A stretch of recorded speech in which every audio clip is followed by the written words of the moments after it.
ತಮಿಳುನಾಡು ರಾಜಕಾರಣ ಹೊಸ ರಾಜಕೀಯ ಶಕೆ ಪ್ರಾರಂಭ ಆಗಿದೆ.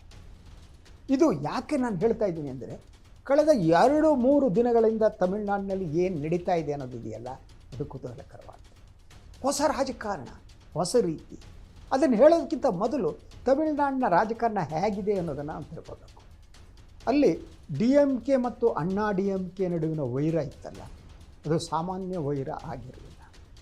ತಮಗೆ ಗೊತ್ತಿರ್ಬೋದು, ಕರುಣಾನಿಧಿಯ ಅಣ್ಣಾ DMK ಬಂದಾಗ ಕರುಣಾನಿಧಿಯ ಮೇಲೆ ಹಲ್ಲೆ ಆದದ್ದು, ಅವ ಎಳೆದಾಡಿದ್ದು, ಇನ್ನೊಂದು ಮಾಡಿದ್ದು.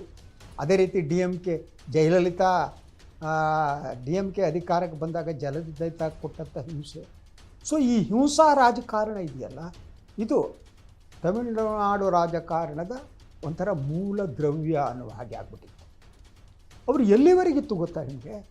ತಮಿಳುನಾಡಿನಲ್ಲಿ ಅಣ್ಣಾ DMK ಕಾರ್ಯಕರ್ತರು ಮತ್ತು DMK ಕಾರ್ಯಕರ್ತರ ನಡುವೆ ವೈಯಕ್ತಿಕ ಸಂಬಂಧಗಳು ಕೂಡ ಇರ್ತಿರಲಿಲ್ಲ. ವೈಯಕ್ತಿಕ ಸಂಬಂಧ ಅಂದರೆ, ಒಬ್ಬ DMK ಕಾರ್ಯಕರ್ತ ತಮ್ಮ ಮಗನಿಗೆ ಮದುವೆ ಮಾಡಬೇಕು ಅಂತಾದರೆ ಅಣ್ಣಾ DMK ಅವರ ಮನೆಯಿಂದ ಹೆಣ್ಣು ತರ್ತಿರಲಿಲ್ಲ.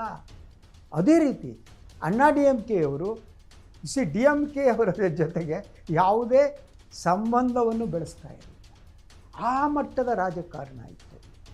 ಅಂದರೆ ಒಂದು ರೀತಿ ತಮಿಳುನಾಡು ರಾಜಕಾರಣ ಒಂದು ಕಡೆ ಪೈಪೋಟಿ ಆದರೆ, ಇನ್ನೊಂದು ಕಡೆ ದ್ವೇಷದ ರಾಜಕಾರಣ. ಅದು ವೈಯಕ್ತಿಕ ಹಂತಕ್ಕೆ ಹೋಗ್ಬಿಟ್ಟಿತ್ತು. ವೈಯಕ್ತಿಕ ಅಂದರೆ ಮುಖ ನೋಡದಿರುವಾಗೆ ಆಗ್ಬಿಡ್ತಾ ಇತ್ತು. ಅದರ ಜೊತೆಗೆ ನೀವು ಅಲ್ಲಿಯ ವಿಧಾನಸಭೆಯಲ್ಲಿ ಈ ಬೇರೆ ಬೇರೆ ಗುಂಪಿನ ಶಾಸಕ ಒಳಗೆ ಎಂಟ್ರಿ ಪಡಿಬೇಕಾದರೂ ಕೂಡ ಒಂದು ಗುಂಪಾಗಿ ಬರ್ತಿತ್ತು. ಸೊ ಯೂಶ್ವಲಿ ಏನಾಗುತ್ತೆ ಗೊತ್ತಾ, ನಮ್ಮಲ್ಲಿ ಅಂದ್ಕೊಳ್ಳಿ, ಈಗ ನಮ್ಮ ರಾಜ್ಯ ವಿಧಾನಸಭೆಯಲ್ಲಿ ಸೊ ಒಂದು ಕಡೆ ಪ್ರತಿಪಕ್ಷದ ಲಾಬಿ ಇರುತ್ತೆ, ಒಂದು ಕಡೆ ಆಡಳಿತ ಪಕ್ಷದ ಲಾಬಿ ಇರುತ್ತೆ. ಈ ಲಾಬಿಯಲ್ಲಿ ಎಲ್ಲರೂ ಅವ್ರು ಕೂತ್ಕೋತಾರೆ, ಇವ್ರು ಕೂತ್ಕೋತಾರೆ, ಪಾರ್ಟಿ ಅಂತಿಲ್ಲ, ಮಾತಾಡ್ತಾರೆ, ಕಾಫಿ ಕುಡಿತಾರೆ, ಬೆಂತಾಡ್ತಾರೆ. ತಮಿಳುನಾಡಲ್ಲಿ ಹಾಗಿರಲೇ ಇಲ್ಲ. ಪರಸ್ಪರ ಮಾತನಾಡದಿರುವಂಥ ಸ್ಥಿತಿ ತಮಿಳುನಾಡಿನಲ್ಲಿ ಇತ್ತು. ದ್ವೇಷ, ವಿರೋಧ ತುಂಬಿತ್ತು. ಇಂತಹ ಒಂದು ರಾಜಕಾರಣದಲ್ಲಿ ವಿಜಯ್ ಬದಲಾವಣೆಯ ಗಾಳಿ ಬರುವಂತೆ ಮಾಡಿದ್ರು. ಹಾಗಿದ್ರೆ ಯಾವ ರೀತಿ ಬದಲಾವಣೆ ಅದು? ವಿಜಯ್ ಏನು ಮಾಡಿದ್ರು? ಅದು ಇಡೀ ತಮಿಳುನಾಡು ರಾಜಕಾರಣವನ್ನು ಇನ್ನೊಂದು ಎತ್ತರಕ್ಕೆ ಒಯ್ಯುತ್ತಾ? ಹೀಗೆ ಹಲವು ಪ್ರಶ್ನೆಗಳಿವೆ. ತಮಗೆಲ್ಲ ಗೊತ್ತು, ಏನು ಹಲವು ದಿನಗಳ ಯತ್ನದ ನಂತರ ಜೋಸೆಫ್ ವಿಜಯ್ ತಮಿಳುನಾಡಿನ ಮುಖ್ಯಮಂತ್ರಿಯಾಗಿ ಅಧಿಕಾರ ಸ್ವೀಕರಿಸಿದರು. ಅವರ ಜೊತೆ 9 ಜನ ಸಚಿವರು ಕೂಡ ಪ್ರಮಾಣ ವಚನ ಸ್ವೀಕರಿಸಿದರು. ಆ ಹಂತದಲ್ಲಿ ಕೂಡ ಬೇರೆ ಬೇರೆ ರಾಜಕೀಯ ಪಕ್ಷಗಳ ನಡುವೆ ತೀವ್ರ ಪೈಪೋಟಿ ಇತ್ತು. ಸ್ಟಾಲಿನ್ ಒಳಗಡೆ ಕೂತು ರಾಜಕಾರಣ ಮಾಡ್ತಾಯಿದ್ರು, ವಿಜಯ್ ಅಧಿಕಾರಕ್ಕೆ ಹೋಗ್ಕೊಡೋದು ಅಂತ.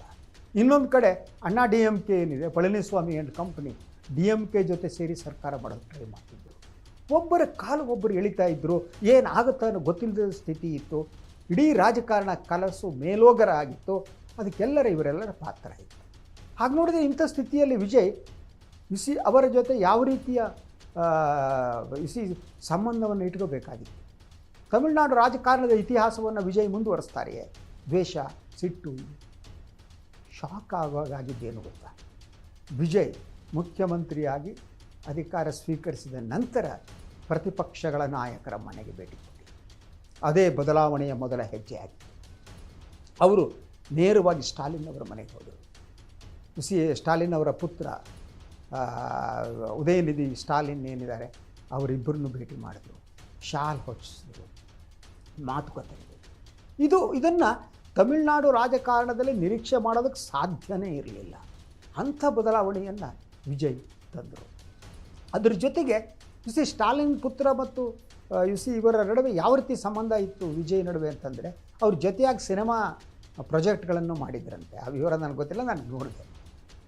ಅಂದರೆ ಯಾವಾಗ ಸ್ಟಾಲಿನ್ ಅವರ ಮನೆಗೆ ವಿಜಯ್ ಬಂದರೋ, ಉದಯನಿಧಿ ಸ್ಟಾಲಿನ್ ಮನೆಯ ಬಾಗಿಲಿನಲ್ಲಿ ನಿಂತು ವಿಜಯ್ ಅವ್ರನ್ನ ಕರೆದುಕೊಂಡು ಮನೆ ಒಳಗಡೆ. ಹಾಗೆಯೇ ಪ್ರತಿಪಕ್ಷದ ಹಲವು ನಾಯಕರುಗಳನ್ನು ವಿಜಯ್ ಭೇಟಿ ಮಾಡಿದರು. ಅವರಿಗೆ ಬೆಂಬಲ ಕೊಟ್ಟವ್ರನ್ನು ಭೇಟಿ ಮಾಡಿದರು. ಇದು ತಮಿಳುನಾಡಿನಲ್ಲಿ ಅಲ್ಲಿನ ರಾಜಕಾರಣದಲ್ಲಿ ಬೀಸುತ್ತಿರುವ ಬದಲಾವಣೆಯ ಗಾಳಿ. ಅಂದರೆ ದ್ವೇಷದ ರಾಜಕಾರಣವನ್ನು ಸ್ನೇಹದ ರಾಜಕಾರಣವನ್ನಾಗಿ ಬದಲಿಸಿದ್ದಂತಹ ಕೀರ್ತಿ ಏನಾದರೂ ಇದ್ದರೆ ಅದು ವಿಜಯ್ ಅವರಿಗೆ ಸಲ್ಲಬೇಕು. ಅಂದರೆ ರಾಜಕಾರಣ ಇರುವುದಿದೆಯಲ್ಲ, ಅದು ಯಾಕಾಗಿ? ಈ ಪ್ರಶ್ನೆ ಭಾಳ ಮಟ್ಟಿಗೆ ವಿಜಯ್ ಅವರಿಗೂ ಕಾಡ್ತಾ ಇದೆ ಅಂತ ಅನಿಸುತ್ತೆ.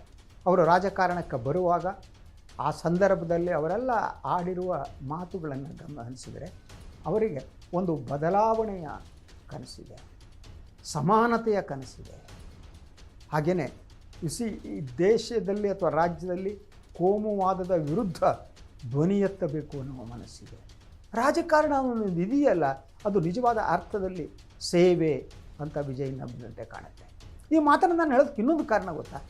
ಈಗ ಬರುತ್ತಿರುವ ವರದಿಗಳ ಪ್ರಕಾರ ಚುನಾವಣೆಯ ಸಂದರ್ಭದಲ್ಲೂ ಕೂಡ ವಿಜಯ್ ಅವರ ಟಿವಿಗೆ ಹೆಚ್ಚು ಹಣ ಖರ್ಚು ಮಾಡಲಿಲ್ಲ. ಆದರೆ ಉಳಿದ ರಾಜಕೀಯ ಪರಿಸ್ಥಿತಿ ಆಗಿರಲಿಲ್ಲ. ಸಾಕಷ್ಟು ಹಣವನ್ನು DMK ಖರ್ಚು ಮಾಡಿತ್ತು, ಅಣ್ಣ DMK ಖರ್ಚು ಮಾಡಿತ್ತು. ಆದರೆ ಅತಿ ಹೆಚ್ಚು ಸ್ಥಾನ ಗೆದ್ದವರು ವಿಜಯ್ ಅವರ ಟಿವಿಗೆ. ಅಂದರೆ ಈ ಹಣ ಅನ್ನೋದು ಇದೆಯಲ್ಲ, ಅದು ಬಹುತೇಕ ಸಂದರ್ಭದಲ್ಲಿ ನಿರ್ಣಾಯಕ ಪಾತ್ರ ವಹಿಸುತ್ತೆ ಅನ್ನೋದು ಸುಳ್ಳು ಅಂತ. ಜನ ಬದಲಾವಣೆ ಬಯಸಿದಾಗ ಇದನ್ನೆಲ್ಲವನ್ನು ತಿರಸ್ಕಾರ ಮಾಡ್ತಾ ಹೋಗ್ತಾರೆ. ಹಣವನ್ನು ತಿರಸ್ಕಾರ ಮಾಡ್ತಾರೆ, ಪಕ್ಷವನ್ನು ತಿರಸ್ಕಾರ ಮಾಡ್ತಾರೆ, ತಮ್ಮ ನಂಬಿಕೆ ತಪ್ಪಾಗಿದೆ ಅದನ್ನು ಬದಲಿಸ್ಕೋತಾರೆ. ಅಂತಹ ಒಂದು ಬದಲಾದ ವಾತಾವರಣ ತಮಿಳುನಾಡಿನಲ್ಲಿ ಕಾಣ್ತಾ ಇದೆ. ಸೊ ಇದೇ ನಿನ್ನೆ ಅದನ್ನೆಲ್ಲ ಮಾಡಿದ್ರು. ಮೋಸ್ಟ್ಲಿ ಇವತ್ತು ಕಾಣುತ್ತೆ ಅವರು ಸದನದಲ್ಲಿ ಬಹುಮತ ಏನಿದೆ ಅದನ್ನು ಸಾಬೀತುಪಡಿಸಬೇಕಾಗಿದೆ. ಸಾಬೀತುಪಡಿಸ್ತಾರೆ, ಈಗೇನು ಪ್ರಾಬ್ಲಮ್ ಇಲ್ಲ. ಆದರೆ ಇದಾದ ಮೇಲೂ ಕೂಡ ತಮಿಳುನಾಡಿನ ರಾಜಕಾರಣದಲ್ಲಿ ಕೆಲವೊಂದು ಬದಲಾವಣೆ ಆಗುವ ಲಕ್ಷಣ ಕಾಣ್ತಾ ಇದೆ. ಅದು ಅಣ್ಣಾ DMK ಬಹುಮಟ್ಟಿಗೆ ಒಡೆದು ಹೋಗ್ತಾ ಇದೆ. ಷಣ್ಮುಗಂ ನೇತೃತ್ವದ ಸುಮಾರು 28 ಶಾಸಕರು TVKಗೆ ಬೆಂಬಲ ನೀಡುವ ಸಾಧ್ಯತೆ ಇದೆ. ಅದು ಯೂಶ್ವಲಿ ಸದನದಲ್ಲಿ ಇವತ್ತು ಏನಾಗುತ್ತೆ ಅನ್ನೋದ್ರ ಮೇಲೆ ಅದು ಗೊತ್ತಾಗುತ್ತೆ. ಒಟ್ಟು ತಮಿಳುನಾಡು ರಾಜಕಾರಣ ಬದಲಾಗ್ತಾ ಇದೆ. ತಮಿಳುನಾಡು ಬದಲಾಗಬಹುದು. ದ್ವೇಷದ ರಾಜಕಾರಣ ಇದೆಯಲ್ಲ, ಅದು ಸ್ನೇಹದ ರಾಜಕಾರಣವಾಗಿ ತಾತ್ವಿಕ ನಂಬಿಕೆಯ ವೇದಿಕೆಯ ಮೇಲೆ ಕೆಲಸ ಮಾಡುವ ರಾಜಕಾರಣವಾಗಿ ಬದಲಾಗೋ ಚಾನ್ಸಸ್ ಕಾಣುತ್ತೆ. ಅದರಿಂದ ಯಾಕಂದರೆ ತಾತ್ವಿಕವಾಗಿ ಹಾಗೆ ನೋಡಿದರೆ DMK ಮತ್ತು TVK ನಡುವೆ ಅಂಥ ವ್ಯತ್ಯಾಸ ಇಲ್ಲ. ಒಂದು ರೀತಿಯಲ್ಲಿ TVK ಕೂಡ ದ್ರಾವಿಡ ಪಕ್ಷವೇ.